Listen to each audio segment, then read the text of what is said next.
우리 함께 하나님의 말씀 보겠습니다. 빌립보서 2장 12절에서 13절의 말씀입니다. 빌립보서 2장 12절에서 13절의 말씀을 우리 한 목소리로 읽도록 하겠습니다. 읽겠습니다. 그러므로 나의 사랑하는 자들아, 너희가 나 있을 때뿐만 아니라 더욱 지금 나 없을 때에도 항상 복종하여 두렵고 떨림으로 너희 구원을 이루라. 너희 안에서 행하시는 이는 하나님이시니 자기의 기쁘신 뜻을 위하여 너희에게 소원을 두고 행하게 하시나니. 아멘. 지난 주일에 이어 오늘은 거룩하신 하나님에 대한 마땅한 반응인 거룩한 두려움이라는 제목으로 말씀을 전합니다. 여러분, 하나님은 거룩하십니다. 믿으십니까? 거룩하신 하나님 앞에 우리가 가져야 할 태도는 무엇이냐면 거룩한 두려움을 가지고 거룩하신 하나님을 만나야 합니다. 거룩한 두려움이란 경외라고도 부를 수 있는데요. 이사야서 6장의 말씀을 보면 이사야 선지자가 하나님으로부터 부르심을 받는 장면이 나옵니다. 그때 이사야 선지자가 성전에서 한 환상을 보게 되는데 하나님의 옷자락이 그 성전에 이렇게 가득 메어 있고 스랍들이 나타나서 하나님을 찬양합니다. 거룩하다, 거룩하다, 거룩하다. 그때에 이 이사야 선지자가 하나님으로부터 거룩한 선지자로 부르심을 받고 선지자로서의 사명을 감당하게 되는데, 그때 이사야 선지자가 부르심을 받은 시대가 상당히 타락한 시대였습니다. 그 타락한 시대에 휘몰리지 않고 그 시대 가운데서 하나님의 말씀을 전하는 거룩한 선지자로 살아갈 수 있었던 이유는 무엇이냐면 이사야 선지자 안에 하나님을 향한 경외와 거룩한 두려움이 있었기 때문입니다. 우리도 타락한 시대 가운데서 하나님과 같이 거룩하게 살아가려면 우리 안에 무엇이 있어야 되냐면 하나님을 향한 거룩한 두려움이 있어야 합니다. 그런데 거룩하다 그리고 두려움이라는 단어가 서로 잘 어울리지 않는 것처럼 여겨집니다. 여러분 어떻게 생각하세요? 거룩과 두려움. 우리는 거룩함을 떠올리면 긍정적인 단어로 다가오지만 두려움을 떠올리면 부정적인 단어로 다가오기 때문입니다. 그런데 두려움이 정말 부정적이기만 할까요? 두려움의 정의는 이렇습니다. 어떤 현상이나 경험을 예상했을 때 우리가 가지게 되는 불안한 감정을 두려움이라고 이야기합니다. 여러분, 우리가 언제 두려움을 느낄까요? 여러분이 한번 두려움을 느꼈을 때를 한번 떠올려 보십시오. 우리는 언제 두려움을 느끼게 되냐면 두려움의 본질을 깊이 있게 내다보면 우리의 자아가 상처를 받게 되거나 우리의 자아가 없어질 것 같은 공포심이 들을 때 우리는 무엇을 발동하냐면 두려움이라는 감정을 발동합니다. 그래서 때로 우리는 두려움을 느낄 때에 움츠려들게 되고 행동을 할 때에도 소극적으로 행동할 때가 있습니다. 그런데 두려움이 항상 부정적인 영향을 우리에게 주는 것은 아닙니다. 두려움을 느낄 때 우리는 때로 위험으로부터 우리를 보호하게 하고 두려움을 느낄 때 우리가 용기를 내서 더 발전된 모습을 보일 때가 있습니다. 저는 항상 이 말씀을 전하는 자리에 설 때에 뭘 느끼냐면 두려움을 느낍니다. 그런데 그 두려움은 말씀을 전하는 데 방해를 주는 것이 아니라 오히려 말씀을 전하는 데에 저에게 큰 도움을 주는 게 바로 두려움이라는 감정입니다. 이 두려움이라는 감정 때문에 저는 이 자리에서 하나님의 말씀을 옳고 분명하게 전하도록 더 기도하고 더 하나님의 말씀을 붙들고 묵상하고 혹여나 내가 묵상한 것이 신학적으로는 옳은지 아니면 틀렸는지를 검증하기 위해 여러 주석서를 펼쳐보면서 제가 묵상하고 제가 생각하고 준비한 말씀이 옳은지를 더 검증의 작업을 갖습니다. 이처럼 두려움은 그저 우리를 부정적으로만 만드는 감정이 아니라 위험으로부터 우리를 보호하고 더욱 우리를 낮게 발전되게 만드는 감정이 두려움이라고 여기셔야 합니다. 물론 두려움이 너무 과하다면 우리에게 문제가 되지만 저는 이 두려움이라는 감정을 하나님이 우리에게 주신 선물이라고 생각합니다. 저는 어떻게 생각하냐면 우리가 느끼고 있는 모든 감정이 하나님이 주신 선물이라고 생각합니다. 그렇기 때문에 저는 감정에 대해서 긍정적인 감정과 부정적인 감정이 따로 있다고 생각하지 않습니다. 감정에는 언제나 이면이 있습니다. 우리가 흔히 생각하는 분노나 두려움이나 염려 같은 감정이 부정적인 감정이라고 생각할 수도 있지만 그 부정적인 감정이 때로는 우리를 더 안전하게 만들기도 하고 더욱 하나님께로 나아가게 만들기도 하기 때문에 모든 감정은 하나님이 주신 선물이고 이 감정을 통해 하나님은 우리가 우리 자신의 상태가 어떠한지를 알게 하시고 또 하나님께로 더욱 가깝게 하나님께로 나아가도록 만드는 것이 감정이라고 생각합니다. 여러분, 하나님께로 더욱 가깝게 만들고 하나님과 더욱 친밀하게 만드는 두려움이 있습니다. 그 두려움이 무엇이냐면 오늘 설교 제목처럼 거룩한 두려움입니다. 여러분은 무엇을 두려워하고 계십니까? 최근 여러분의 삶을 돌아봤을 때에 어떤 두려움 감정을 느끼고 계셨는지, 그리고 그 상황이 어떠했는지, 내가 무엇 때문에 두려워했는지 한번 떠올려 보십시오. 우리가 두려워하는 것이 무엇인지를 명확하게 알 필요가 있습니다. 찰스 스펄전 목사님은 이렇게 말합니다. 하나님에 대한 두려움은 다른 모든 두려움을 쫓아낸다. 그 두려움은 강한 사자처럼 다른 두려움을 죽이고 쫓아낸다고 이야기합니다. 우리가 두려워하는 이유는 무엇이냐면 하나님을 두려워하지 않기 때문에 다른 무언가에 대해서 두려운 감정을 느끼기 때문입니다. 하나님을 두려워할 때 우리는 모든 것들로부터 자유할 수 있습니다. 우리는 거룩한 두려움을 회복해야 합니다. 오늘 사도 바울은 우리에게 이렇게 말씀합니다. 빌립보 교회 성도들과 오늘 우리에게 두렵고 떨림으로 구원을 이루라고 이야기합니다. 우리 그 말씀을 함께 읽어보도록 하겠습니다. 빌립보서 2장 12절 말씀 함께 읽겠습니다. 시작.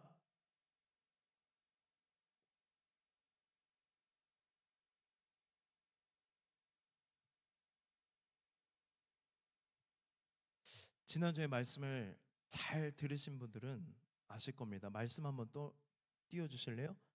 그러므로가 나오면 어떤 의미라 그랬죠? 성경에서 그러므로 이전에는 뭐가 기록되어 있고 그러므로 이후에는 뭐가 기록되어 있을까? 이렇게 제가 말씀을 전했는데요. 그러므로 이전에는 하나님의 은혜에 대해서 기록을 하고 있고 그러므로 이후에는 하나님의 명령이 항상 나옵니다. 그래서 제가 뭘 얘기했냐면 항상 하나님의 말씀에 순종하기 이전에 뭐가 먼저야 되냐면 은혜가 먼저가 되어야 한다고 지난주에 여러분들에게 말씀을 전했습니다. 오늘도 본문의 말씀을 보면 뭘로 시작이 돼요? 그러므로 두렵고 떨림으로 구원을 이루라라는 명령 이전에 우리는 이전의 말씀이 어떤 은혜가 기록되어 있는지를 알 필요가 있습니다. 빌립보서 2장 5절부터 11절까지의 말씀을 보면 바울은 빌립보 교회 교인들에게 어떤 은혜를 전하냐면 예수님의 마음을 본받으라고 전합니다. 예수님이 하나님의 말씀에 순종하셔서 하나님과 동등됨을 취할 것을 여기지 않고, 그러니까 하나님과 동등한 분이신데 그거를 다 포기하고 내려놓고 종의 모습으로 이 땅에 오셔서 우리의 모든 죄를 대신해 십자가에 죽으셨고 우리를 구원하셨기 때문에 너희들이 이 은혜를 믿고 이 은혜를 경험했으면 그러므로 이제 어떻게 살아가라고 이야기하는 거예요? 두렵고 떨림으로 너희의 구원을 이루라고 명령합니다. 그런데 여러분, 두렵고 떨림으로 구원을 이루어 가라는 게 이해가 되세요? 말씀을 잘 보세요. 너희 구원을 이루어 가라. 시제가 뭐예요? 이루어 가라. 과거예요? 현재예요? 미래예요? 이루어 가라라는 것은 현재의 시제입니다. 현재의 진행형입니다. 근데 우리가 배워왔던 구원의 개념과 달라요. 우리는 구원을 받았다고 고백하나요? 구원 받아가는 중입니다. 구원 받을 거예요라고 고백해요? 구원 받았다. 그리고 우리가 배운 구원의 개념은 우리가 무언가를 잘해서 어떤 일을 해서 구원받았다고 말하지 않습니다. 뭐라고 말해요? 오직 하나님의 은혜로 믿음으로 말미암아 우리가 구원받았다라고 고백합니다. 그런데 오늘 말씀을 보면 뭔가 오해가 생길 소지가 있습니다. 너희 구원을 뭐 해가라? 이루어 가라. 두렵고 떨림으로 너희 구원을 이루어 가라. 이 구원이 현재 진행형으로 기록되어 있고, 뉘앙스가 약간 어떤 뉘앙스냐면, 여러분 구원받기 위해서는 두렵고 떨림으로 무언가를 해야 합니다라는 뉘앙스로 우리가 이 말씀을 읽을 수 있다는 것입니다. 여러분, 두렵고 떨림으로 구원을 이루라는 것은 어떤 의미일까요? 내가 구원받았는지 혹은 내가 구원받지 못했는지 의심하고 염려하고 걱정하고 두려워하면서 구원받기 위해서 무언가를 하라는 말씀일까요? 그러한 말씀이 아닙니다. 두렵고 떨림으로 구원을 이루어가는 삶은 자녀로서 아버지 하나님의 마음을 상하게 할까봐 두려워하는 마음입니다.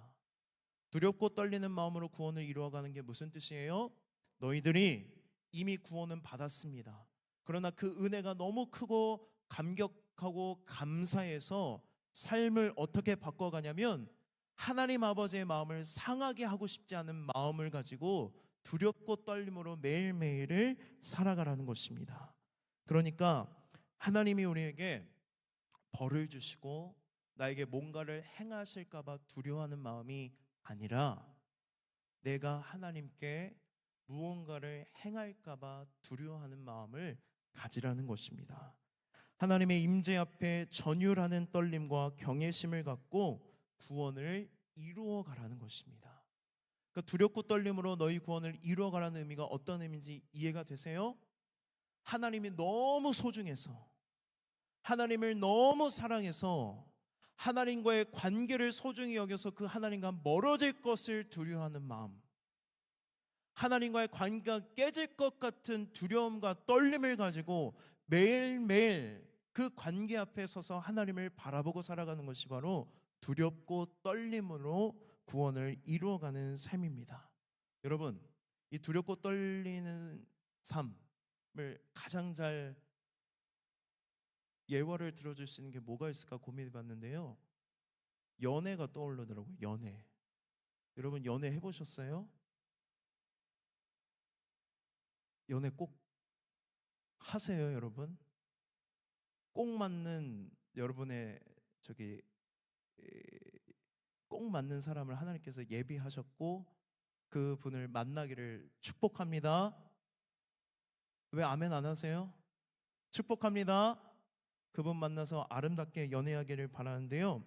연애할 때 우리는 너무 사랑하니까 만나기만을 손꼽아 기다리고 떨리고 설레는 마음이 있습니다.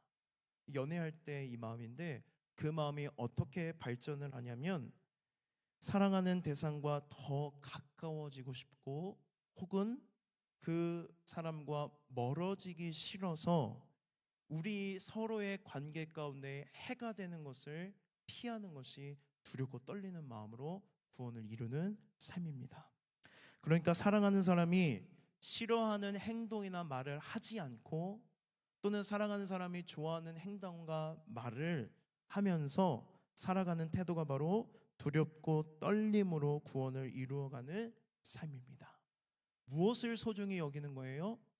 관계를 소중히 여기는 마음, 그분과 내가 멀어질 것을 두려워하는 마음, 그것이 바로 거룩한 두려움이고 하나님을 경외하는 삶의 태도이고 오늘 말씀 가운데 나오는 두렵고 떨림으로 우리의 구원을 이루어가는 삶입니다. 하나님을 향한 거룩한 두려움은 참 역설적인데요. 하나님을 두려워하면 우리는 하나님과 멀어질 것처럼 느낍니다. 그러나 반대로 하나님을 두려워하면 우리는 하나님과 더욱 가까워지는 것입니다. 하나님은 출애굽한 이스라엘 백성들과 더 가까워지기를 원하셨습니다. 그래서 모세를 통해 뭐라고 말씀하시냐면, 내가 너랑만 이렇게 만나는 게 아니라 이스라엘 백성들과도 만나고 싶다.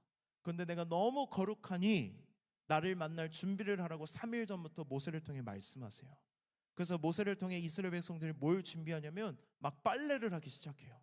그러니까 옷에 더러운 것이 묻어도 하나님을 만날 수가 없다는 거예요. 하나님이 너무 거룩하셔서 3일 전부터 옷을 거룩하게 빨아 입고 하나님 앞에 성결하게 하고 구별된 삶을 살아가고, 드디어 하나님이 시내산 위에 임재하셔서 거룩한 구름 가운데 하나님의 음성이 들립니다.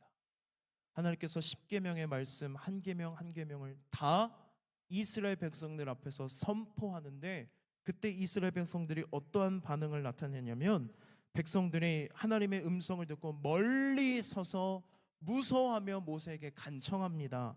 당신이 우리에게 말씀하소서 우리가 들으리이다.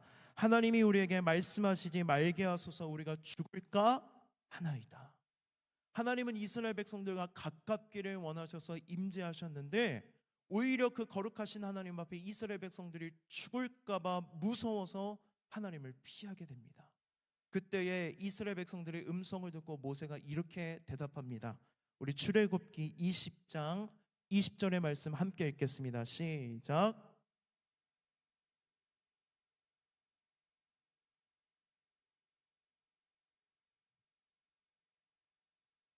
네, 말씀 띄워주세요. 모세의 말이 좀 모순처럼 들려요. 뭐 하지 말래요? 두려워하지 말라. 지금 두려워하는 이스라엘 백성들에게 두려워하지 말라고 이야기해요.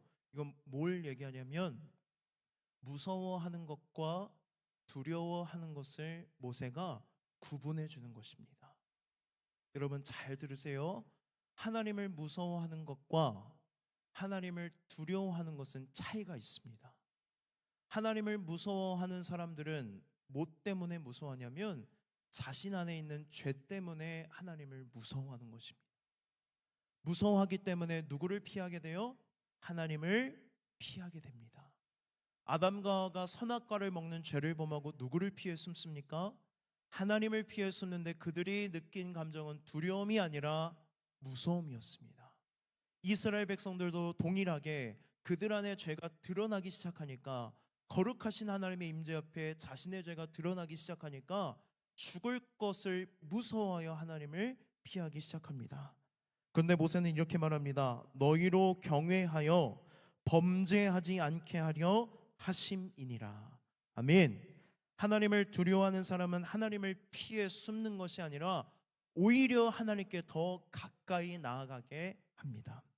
그래서 하나님 앞에 죄를 짓지 않으려고 합니다. 왜 그럽니까? 죄는 하나님과 우리 사이를 멀어지게 만들기 때문입니다.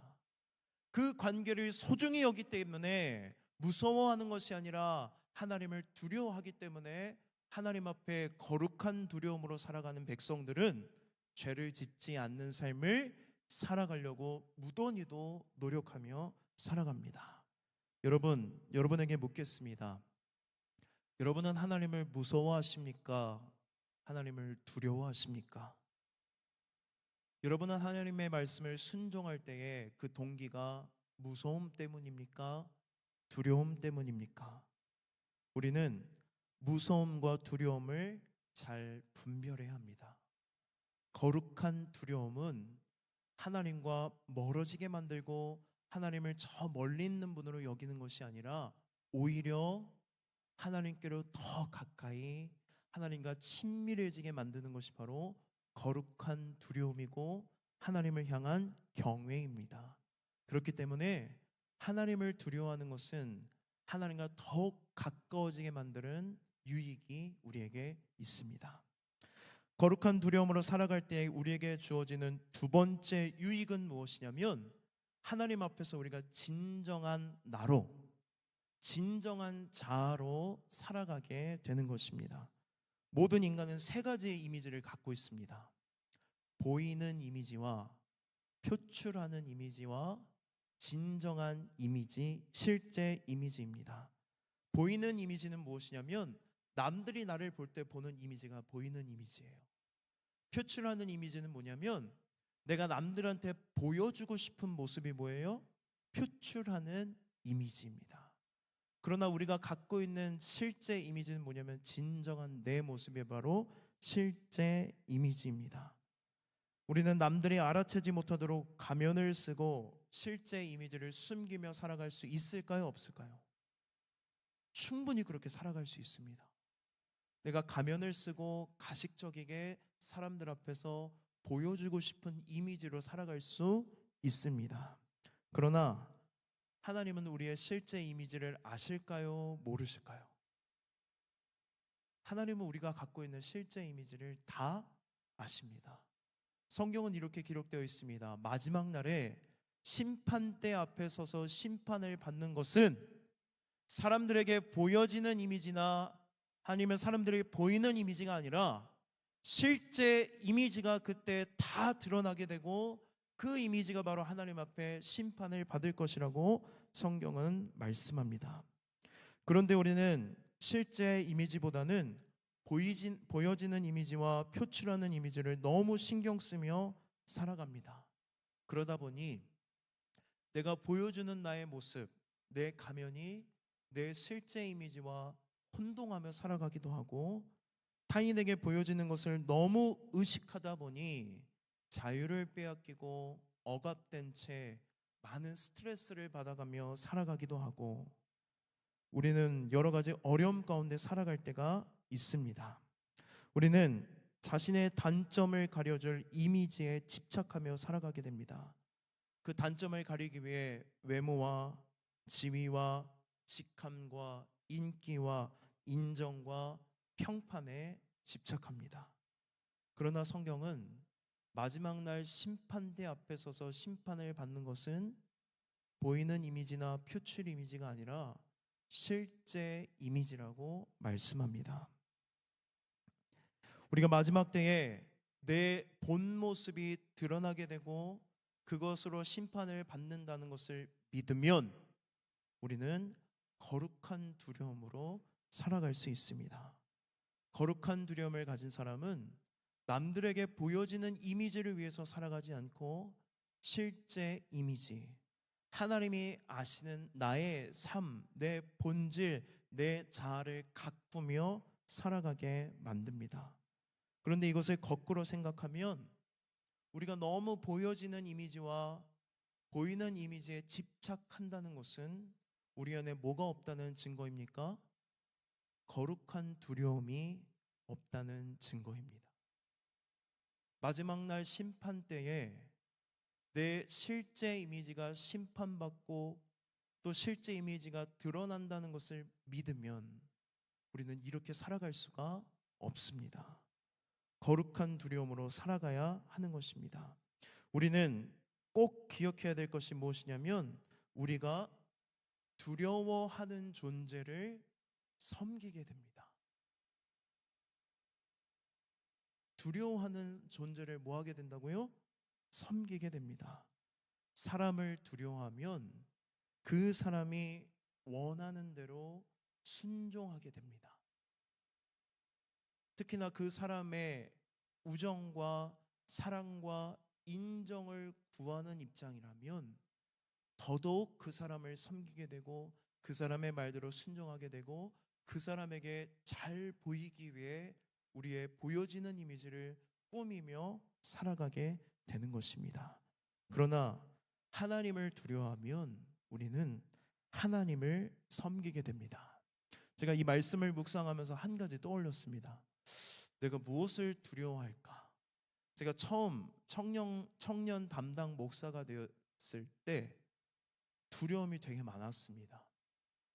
그 많은 두려움 중에 가장 큰 두려움이 뭐였냐면 설교였어요. 왜 설교가 두려웠냐면 한국희 목사님이 설교하는 걸 계속 들어왔잖아요. 청년부 예배 때. 한국희 목사님이 정말 청년들에게 맞는 메시지를 준비하고 그 말씀을 전하고 그리고 한국희 목사님의 가장 큰 강점 중에 하나가 뭐냐면 원고를 거의 안 보세요. 그러니까 저는 제가 이 자리에 계속 서 있는 이유가 뭐냐면 저는 원고가 없으면 설교를 못 하거든요. 근데 한국희 목사님은 막 여기도 가고 저기도 가고 원고를 거의 보지 않고 설교하는 그 모습이 저한테 되게 부담이 됐어요. 그래서 두렵기 시작했습니다. 제가 이제 첫 설교를 했을 때 저는 개인적으로 완전히 망했다고 생각을 하는데, 그 부담이 있어서 제가 설교 암기를 하려고 엄청나게 연습했는데 긴장되다 보니까 암기가 막 생각도 안 나고 거의 그냥 고개를 쳐박고 설교를 했더라고요. 이전에 제가 설교 피드백을 받았을 때 한 목사님이 뭐라고 말했냐면 닭이 모이를 쫓는 것 같다는 거예요. 그러니까 막 계속 이렇게 하니까. 그래서 제가 한 주, 두 주 그렇게 설교를 막 암기하지 못하고 막 여기에 매여서 설교하는 것을 보고 되게 스트레스를 받아서 기도하기 시작했습니다. 하나님, 저에게 암기력 좀 주세요.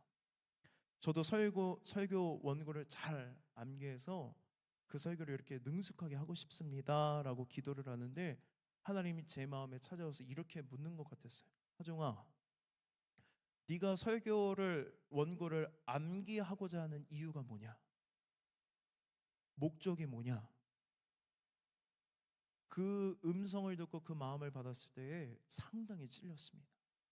그래서 제 마음을 들여다보면서 기도하기 시작했습니다. 하나님, 제가 왜 그랬을까요? 근데 제 안에 뭘 보게 하셨냐면 두려움을 보게 하셨어요. 어떤 두려움이 있었냐면 제가 여러분들에게 인정받고자 싶은 마음, 그 두려움이 제 안에 너무너무 많았던 거예요. 그래서 하나님 앞에 그때 회개하기 시작하고, 하나님, 그러면 암기 안 하는 건 아닌데 하겠습니다. 그러나 거기에 매이지 않겠습니다. 그 이후로 제가 이 원고를 보고 설교할 때에 마음의 억눌림이나 두려움이나 염려가 다 사라졌어요. 그래서 제가 암기를 안 하겠다는 건 아닌데 하는데 못하더라도 지금은 제가 설교하다가 기억나지 않으면 그냥 보고 읽습니다. 보고 읽는 게 두렵지 않아진 거예요. 진정한 나로 살게 된 것입니다. 우리가 거룩한 두려움으로 살아갈 때 우리는 구별되어 하나님의 것이 됩니다. 진정한 거룩함은 종살이가 아니라 하나님 안에서 진정한 자유를 누리는 것입니다. 여러분, 세상의 시선과 평가를 두려워하지 마십시오. 그것들은 우리를 병들게 만들고 가짜 자아를 만들어 가면을 쓰고 살아가게 만들 뿐입니다. 하나님은 외모를 보시지 않고 우리의 마음의 중심을 보십니다. 우리가 하나님을 두려워할 때에 더 이상 세상의 평가와 시선은 우리에게 두려움의 대상이 되지 않습니다. 우리는 담대하게 살아가게 됩니다. 언제나 진리 가운데 살아가게 될 것입니다. 가짜 자아가 아니라 진정한 자아, 하나님 앞에 선 나의 모습으로 우리는 살아가게 될 것입니다. 거룩한 두려움을 가지십시오. 그것이 여러분을 자유하게 만들 줄로 믿습니다. 우리 빌립보서 2장 13절 말씀 함께 읽도록 하겠습니다. 시작.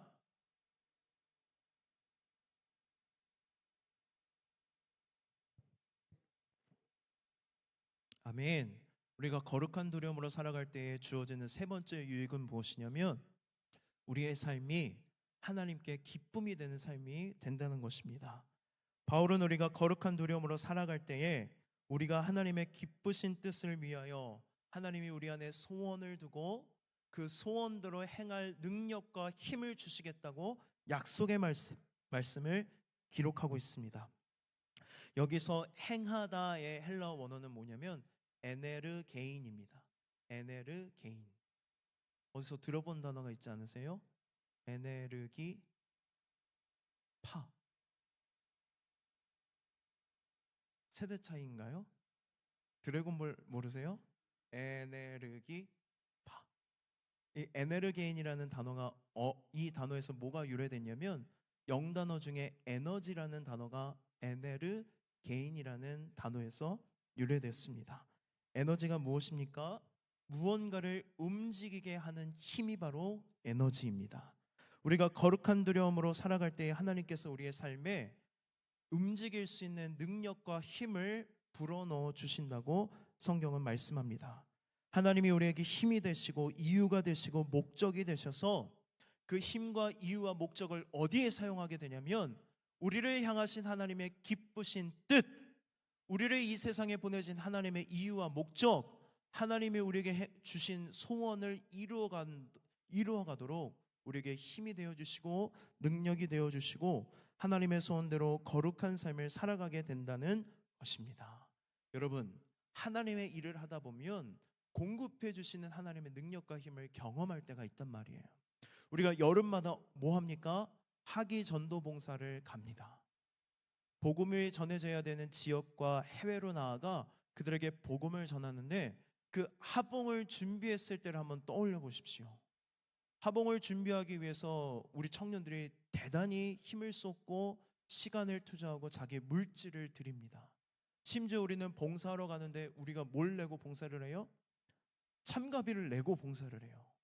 그리고 그 하봉이 그냥 일주일을 위해서 그냥 딱 준비해서 가는 게 아니라 그 일주일의 기간을 위해서 우리가 2달, 3달 모여서 기도하고 준비하면서 수많은 시간을 드립니다. 그런데 힘들지만 우리가 그 속에서 뭘 느끼냐면 기쁨을 누리고 보람을 느낍니다. 왜 그런지 아세요?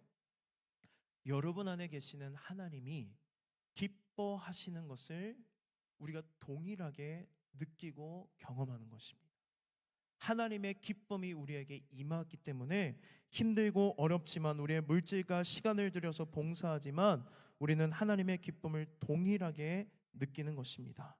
거룩한 두려움으로 살아갈 때 우리는 하나님이 기뻐하시는 일이 무엇인지 묻고 구하고 행하고 그 뜻대로 살아가게 됩니다.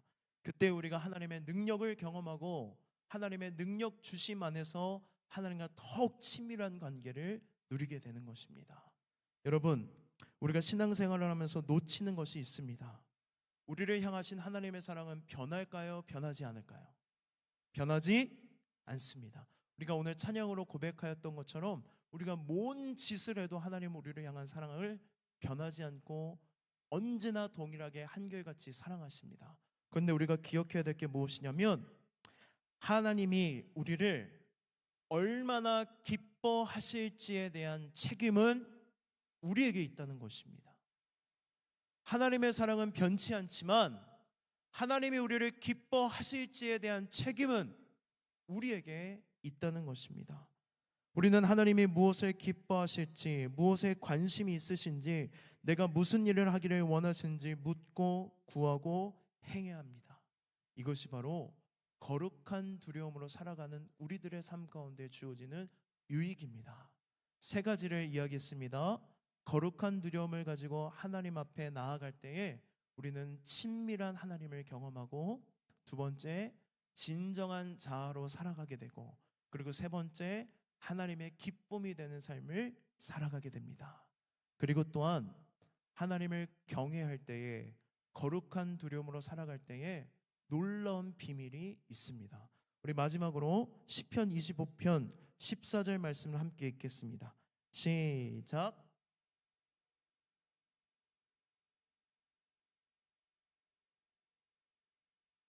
네, 말씀을 띄워주세요. 친밀하다는 것이 어떤 의미일까? 친밀이라는 영단어가요, 인티밋인데요. 이 단어가 어디서 오냐면 두 라틴어에서 왔습니다. 하나는 안을 의미하는 인투스이고요, 2번째는 매우 비밀스러운이라는 인티무스입니다.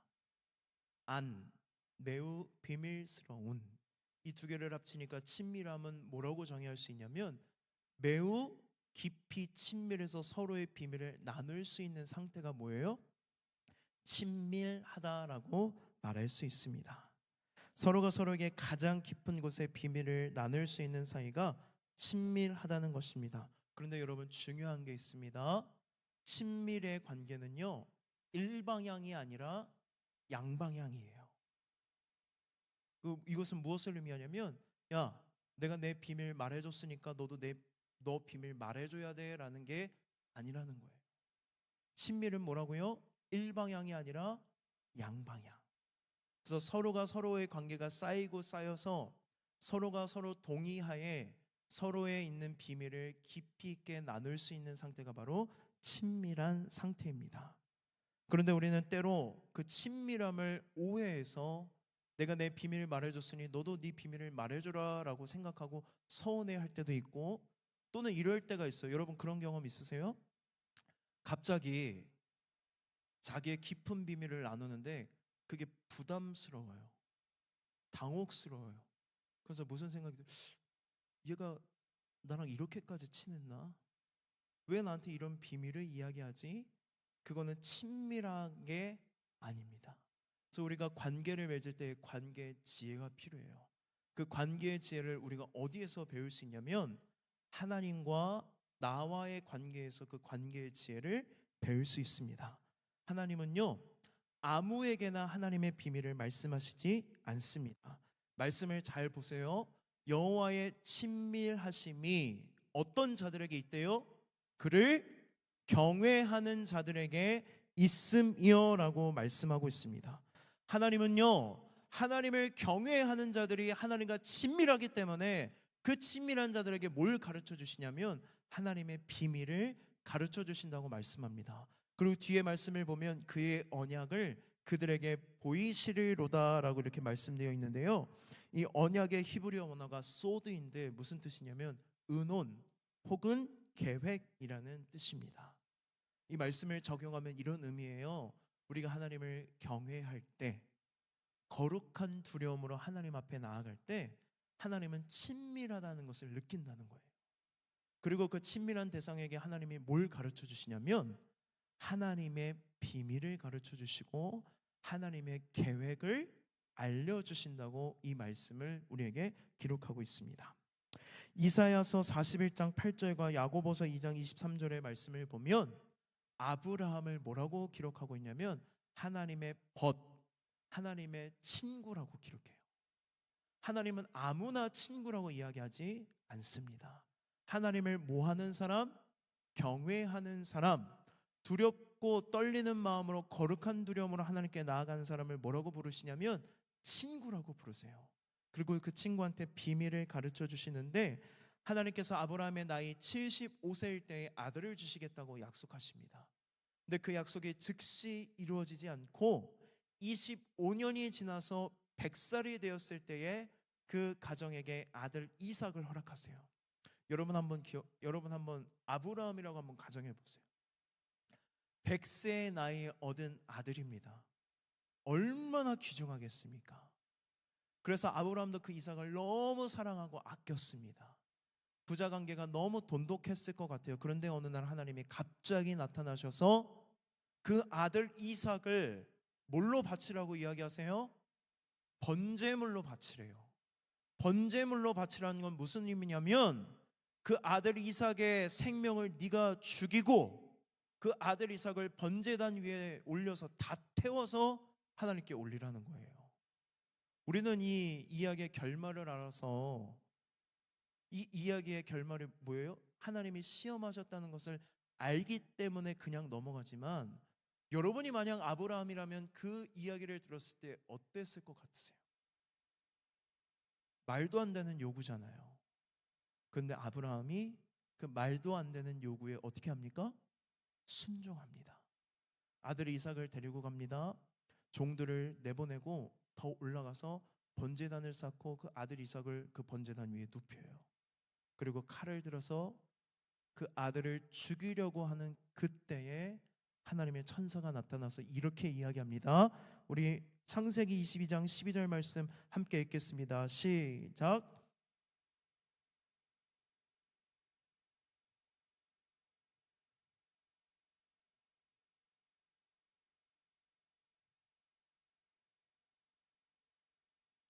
아멘. 뭐라고 말씀하세요? 내가 이제야 네가 하나님을 경외하는 줄을 아노라. 하나님이 무엇을 보고 이렇게 말씀하세요?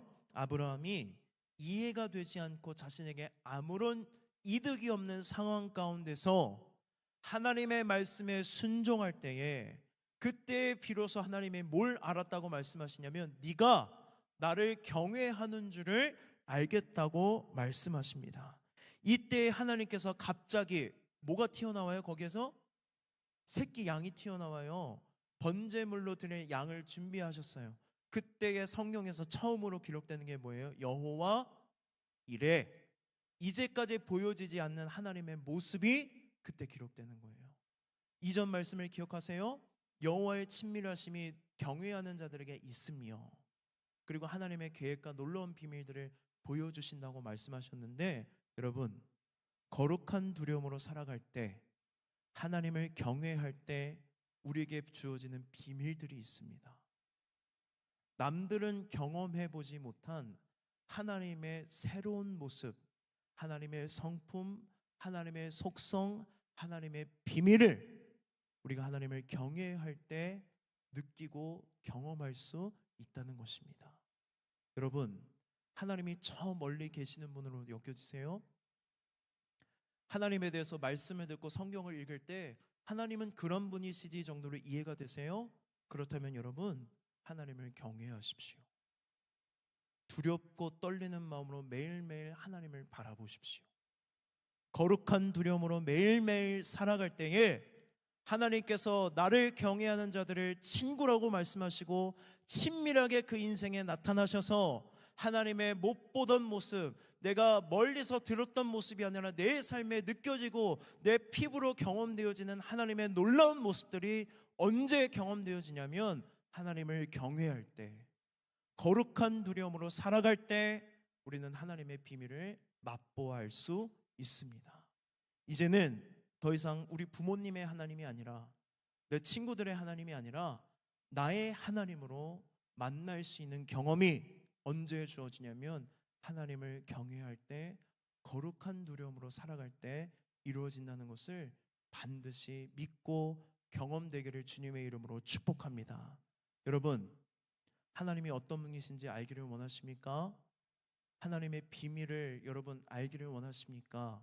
그렇다면 오늘 함께 찬양으로 고백하며 나아갈 때에 하나님, 내가 하나님을 경외한다고, 두렵고 떨리는 마음으로 구원을 이루며 살아가고 싶다고, 우리가 이제는 거룩한 두려움을 가지고 하나님 앞에 나아가기를 원한다고 결단하십시오. 그때 여러분, 하나님의 수많은 비밀들이 여러분의 삶 가운데에 경험되어지고 더욱 하나님과 친밀함을 누리는 여러분들의 삶이 될 줄 믿습니다. 우리 시간에 함께 찬양하고 기도하도록 하겠습니다.